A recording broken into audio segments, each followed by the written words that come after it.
So hello, what's up mga ka-J-Vlog? Welcome ulit sa panibagong video, and for today's video, bibigyan ko kayo ng 5 reasons why you should purchase itong very affordable na 5G device ngayon sa online or ngayon sa market, ang Xiaomi Redmi 15 5G. Ito na kayang perfect 5G smartphone na para sa'yo. Tara, check natin. So yun mga ka-J-Vlog, shoutout sa mga nakanood ng ating unboxing at pagbili dito sa Xiaomi Redmi 15 5G. And this time, natin siya. Bibigyan ko kayo ng 5 reasons why you should purchase this device ngayon 2025. Isang napaka-affordable na smartphone ngayon to ni Xiaomi, and of course sa 5G segment. So ito ay meron isang variant lang na lumabas dito sa Philippines. So si Xiaomi Redmi 15 5G ay meron tong price na 7,999 pesos or almost 8,000 pesos for the 4GB 128. Pero magandang balita, pag bibili nyo to sa online or dito sa ating View Products, there's a possibility na makuha nyo ng mas mababa to sa kanyang SRP.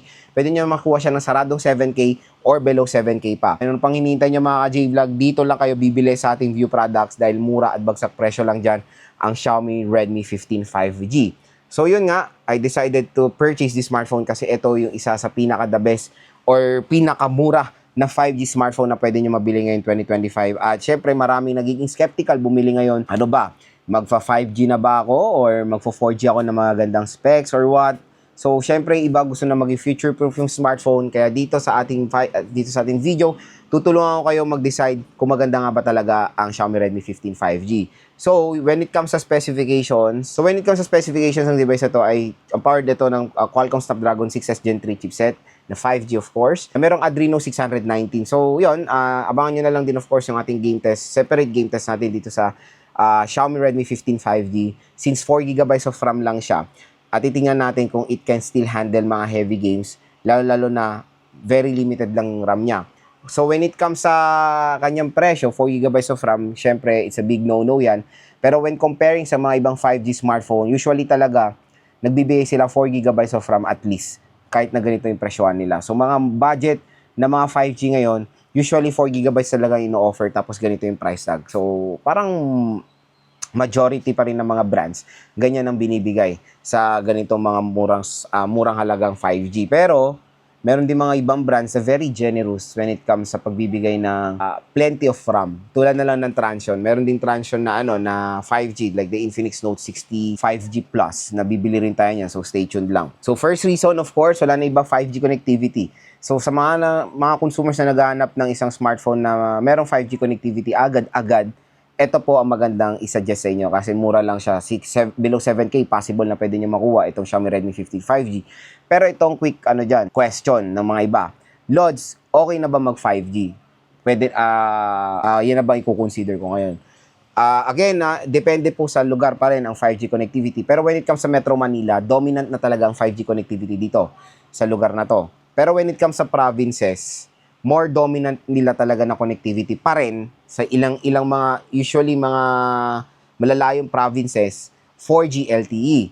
Meron pa rin mga 5G na sumusulpot pero mabagal yung signal ng 5G na yun. Kaya ako, for example, pag nasa province ako, mas siniswitch ko siya sa LTE kasi pag nag-automatic ng 5G, medyo mabagal ang signal pero pag nag-LTE ka, medyo mas malakas ang signal niya. So, depende pa rin sa location nyo kung magsiswitch pa rin kayo sa 4G LTE or sa 5G.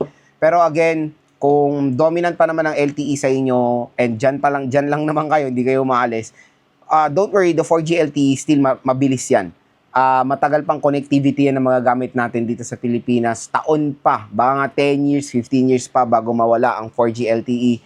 So, ilang upgrades pang mangyayari sa inyong smartphone dyan. Kaya okay, na meron kasing magagandang smartphone ngayon na ino-offer sa market na 4G siya pero napakalupit ng mga specs. Ganun na ngayon ang 4G entry level 4G sila pero mga gandang specs compare sa mga murang 5G. Yes, 5G sila pero may sila mga nakaka-disappoint na specifications like this one, meron 4GB of RAM.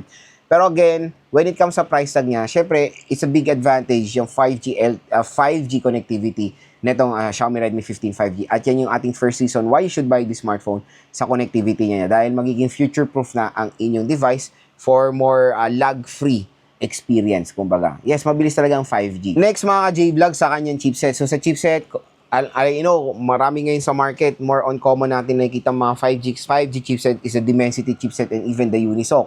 So, usually, pag mga entry-level na Qualcomm, wala tayong gano'n nakikita. So, kung gusto nyo ng Qualcomm Snapdragon na smartphone, na 5G ang chipset, ito na po maganda i-suggest. dahil naka 6S Gen 3 siya. Pero again, di natin alam kung may possible din kasing hihila ang RAM niya na maliit lang. Kaya hindi ko siya mare-recommend for mga solid gamers. Pero titingnan natin yan of course sa ating game test kung it can handle mga heavy games even though meron lang siyang 4 GB of RAM.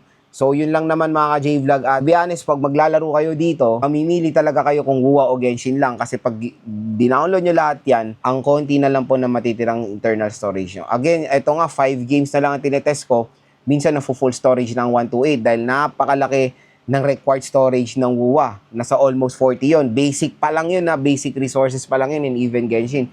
Hindi pa mga full resources yan. So again, kung ito lang kasi, wala naman kayo option to go sa mga ibang malaking storage, di ba? So 128, maliit na talaga yan for gaming din ngayon 2025 or yan na talaga minimum. Kaya pag-iisipan nyo ng mabuti kung ano ba talaga ang ilalagay yung games dito sa smartphone na to. So yun, abangan nyo na lang ating game test. Third reason mga ka-J-Vlog is the design. So in fairness, when it comes to sa design na itong Xiaomi Redmi 15 5G, maganda rin naman Nagulat din ako. Kasi usually mga Xiaomi and even Poco, medyo simple yung design nila. Ito kasi may mga pa-effect na, lalo na tong mint green na to, medyo maganda yung pagka mint green niya. Diba? Makaka-attract to or very eye-catching din yung color nitong Xiaomi Redmi 15 5G. Kaya sa mga consumers na top priority is aesthetic, eto, maganda rin i-consider itong Xiaomi Redmi 15 5G para sa inyo. Next, yung battery. Fourth reason yung battery. Battery ang pambato nito dahil meron po itong 7,000 mAh non-removable battery capacity. Napakalaki. For a 5G entry-level smartphone, isang huge advantage yan netong Xiaomi Redmi 15 5G. Meron siyang outstanding battery performance. And at least, ang minimum na binigay na nila dito is 33 watts. 33 watts na talagang pinaka-minimum na pwede natin makuha ang fast charging rate pag mga 6K battery pataas. Kasi pag tinerno mo 18 watts dyan or 22.5 watts, slow charging yan, mabagal yan. So, mas better na binigyan nila to ng minimum na charging rate which is 33 watts at okay na okay to sa mga consumers na naghahanap ng smartphone na pang matagalan ng battery. Take for example, yung mga nagtatrabaho ng primary tool nila is smartphone.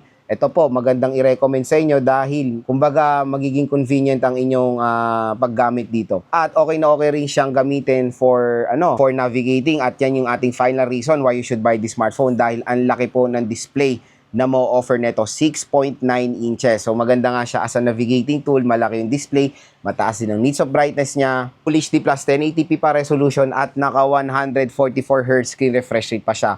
So, hindi lang pang navigate siya may enjoys, lahat, overall, viewing experience na dito sa smartphone na to, ay panigurado matutuwa kayo dito sa Xiaomi Redmi 15 5G.